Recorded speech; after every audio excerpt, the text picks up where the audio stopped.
3 years ago, Faith Lutheran Church began its focus of building bridges beyond. By the grace of God, we've been able to build bridges beyond our walls, beyond our borders, even beyond our comfort zones. We'd like to celebrate how God has used us and look to God's will for the future of faith.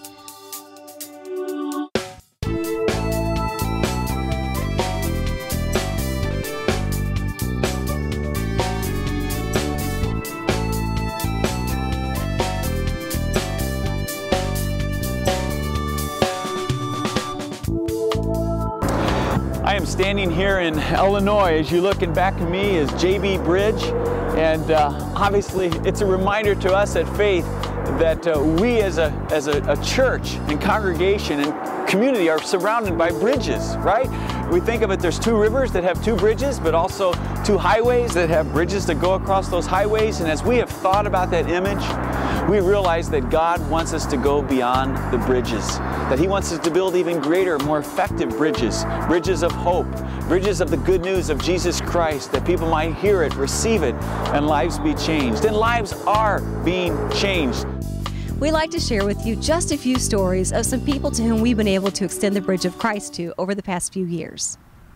Phyllis Manus got connected with Faith through our Tuesday night divorce care ministry in 2004.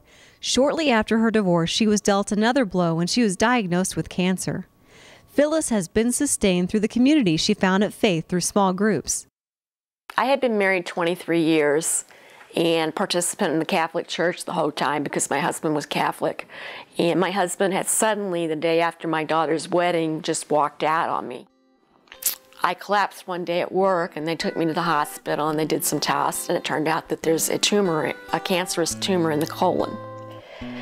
That at first they thought, since it was such a small tumor, that it was just early cancer. But after they did a bowel resection to remove that little bitty tumor, they came back with the good news that, oh, by the way, it's spread to 26 of your lymph nodes, you've got 20 tumors in your lungs, you got 20 months to live maybe. So that was 30 months ago, so it just shows you what the doctors know. Yeah, I think the divorce was much worse than dying. I could go through dying much easier than I can go through the divorce, because nothing good comes out of divorce. Nothing good comes out.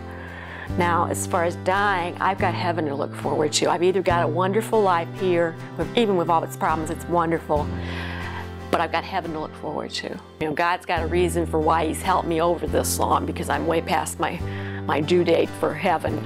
Yeah, God definitely gets the credit for Him and the blessing. I mean, I just can't believe He's given me such peace and tranquility. But without the church family, the support and the prayers, I mean, I can just tell, like sometimes I would be having a really bad chemo day and I would email everybody and the prayers would just up and I would feel better almost immediately. 3 years ago, a few volunteers from Faith began the Extreme Faith Homeless Ministry. Twice a month, they come here to downtown St. Louis to pass out food and supplies and to build relationships with St. Louis's homeless. Jerry Hastings was one of those people. When Jerry was released from prison, he had trouble getting his life back on track. He spent his days collecting scrap metal to sell to recycling plants. He initially lived in a shanty before relocating to an abandoned train depot. Thanks to faithful servants who bridged the gap, Jerry doesn't live here anymore. He now lives in Columbia, Illinois, and works for a member of the congregation. I've been going to Faith, and Faith like it's regular people to me, regular. You talk to them and they'll speak to you, and nobody's higher or lower than the other one. Yeah. Well, I had a life before, 78 to 94, that little gal. She got killed in a car wreck in Blythe, Arkansas. And since then, it seemed like it's really been going downhill. I wound up in the pen in 96. I had to do a little time. And I got out, and there's a lot of me that still don't care, but yet it seems like it comes back to old Jerry like it used to be. Because every once in a while I get up more, I can feel my old self like it used to be. And I want to live again, I think. That's why I was trying to get away from where I was at and want to start living again. What made you want to start living again? Tell us about that. I guess the reason I started wanting to live again was meeting the people at Lutheran Church. In July of 2006, St. Louis was hit with a wicked storm that left a large portion of the city without power. Although Amber and Yui did rush to get everybody back online, many St. Louisans were left without power or air conditioning for days. Faith stepped up to help its neighbors by serving as a local cooling center.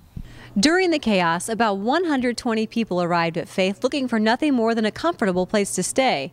Thankfully, they received so much more than that. Numerous members and non-members volunteered at the cooling center to help make sure our guests felt at home. Here are just a few of the letters and comments we received from the visitors who stayed at the Faith Cooling Center. My mother, daughter, and I first came to your church when it was the cooling center after the big storm. We were just passing through looking for a place to stay when I saw the sign, "All are welcome." We were just going to cool off and feed the baby when they said we were welcome to stay. Members of Faith, you were a lifesaver for us. I knew there was a reason I was there. I was not the kind of person who went to church. I wasn't even sure if I believed in God, but when I came to your church, I knew I was home. I never went to church because when I did, I felt like I was looked down on because of my past and some of the mistakes I've made. I'm 17 years old and a recovering drug addict. I have a 7-month-old baby and I'm 4 months pregnant with my second one, which has a different father. Most of my life, I just wanted to know that someone loved and cared for me, and I found that at your church, and for that I am very grateful. Me and my daughter will be attending your church every Sunday. Thank you for showing me the way home.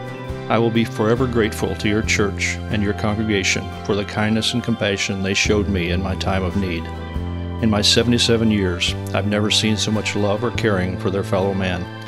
Thank you. I will never forget Faith Church.